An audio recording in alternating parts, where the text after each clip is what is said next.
Hi friends, இன்றைக்கி நம்ம வீடியோவில் வெந்தயக்கீரை பருப்பு போட்டு எப்படி கடையிறது அப்படிங்கிறத பார்க்க போகிறோம். வாங்க வீடியோக்குள்ளே போகலாம். இன்றைக்கி இந்த ரெசிபி செய்கிறதுக்கு நான் 3 பருப்பும் எடுத்திருக்கேன். 1 கப் அளவுக்கு துவரம் பருப்பு, 2 டேபிள் ஸ்பூன் அளவுக்கு பாசிப்பருப்பு, 1 டேபிள் ஸ்பூன் அளவுக்கு கடலப்பருப்பும்.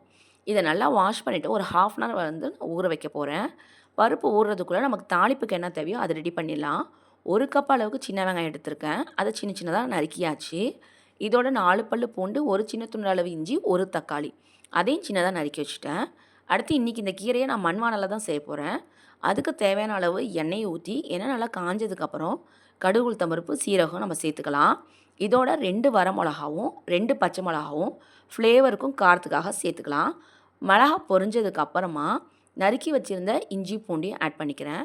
இதோட பச்சை வாசனை போனதுக்கு அப்புறமா வெங்காயத்தை சேர்த்துக்கலாம். வெங்காயம் சீக்கிரம் வதங்கிறதுக்காக உப்பு கொஞ்சம் ஆட் பண்ணிக்கிறேன்.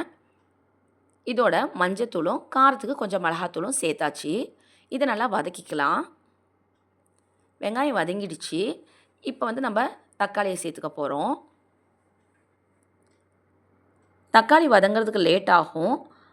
அதுக்குள்ளே நம்ம பருப்பை வேக வச்சிடலாம். ஒரு பக்கம் பருப்பு வந்து நான் குக்கரில் தான் வேக வைக்க போகிறேன். அதுக்கு நான் 3 விசில் வந்து விட போகிறேன். இந்த கேப்பில் கீரையை வந்து குட்டி குட்டியாக நறுக்கிக்க போகிறோம். ஏன்னா அப்போ தான் கீரை கடையிறதுக்கு நமக்கு ஈஸியாக இருக்கும். தாளிப்பு போடும்போது வடகம் போட மறந்துட்டேன். அதனால் இப்போ நான் சேர்த்துக்கிறேன். இது வந்து ஆப்ஷனல் தான். இதை நம்ம சேர்த்தா கொஞ்சம் வாசனை இருக்கும், அவ்வளோதான். இப்போ கீரையை வந்து இதோட சேர்த்துட்டு வெங்காயம், தக்காளி, கீரை 3மே நல்லா பெரட்டி விட்டு வதக்கிக்கணும்.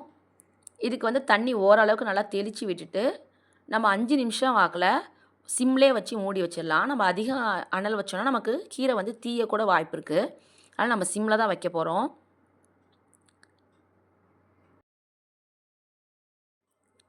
அஞ்சு நிமிஷம் கழித்து கீரை எப்படி வந்திருக்குது பாருங்கள். தண்ணியெல்லாம் ஓரளவுக்கு ட்ரை ஆகிடுச்சு. இப்போ வேக வச்சுருந்த பருப்பை வந்து இதோட சேர்த்துக்கலாம். பருப்பு பாருங்கள் நல்லா வெந்துருச்சு. இப்போ எவ்வளோ தண்ணியோ அதையும் வந்து நம்ம சேர்த்துட்டு நல்லா கிளறி விட்டு பருப்போட பச்சை வாசனை போகிற அளவுக்கு நம்ம ஒரு 5 நிமிஷம் மறுபடியும் சிம்லேயே வச்சு வேக விட போகிறோம். இப்போ உப்பு தேவைன்னா அதையும் நம்ம சேர்த்துக்கலாம். கொஞ்சம் பெருங்காயத்தூளையும் இதோட ஆட் பண்ணிக்கலாம்.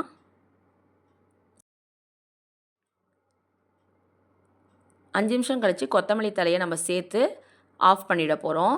நம்ம பாசிப்பருப்பு சேர்த்தனால மேலே அப்படியே ஏடடாக இருக்குது. அதனால் மறுபடியும் நல்லா கிளறி விட்டுடலாம்.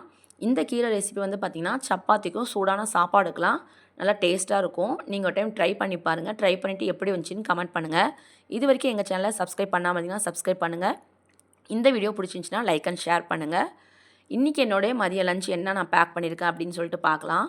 ஒரு பாக்ஸ் வந்து முட்டைகோஸ் பொரியல் எடுத்திருக்கேன். இதோட கீரை ஒரு பாக்ஸ் எடுத்துக்கிட்டேன். மதியம் சாப்பிட்றதுக்கு பப்பாளி எடுத்திருக்கேன்.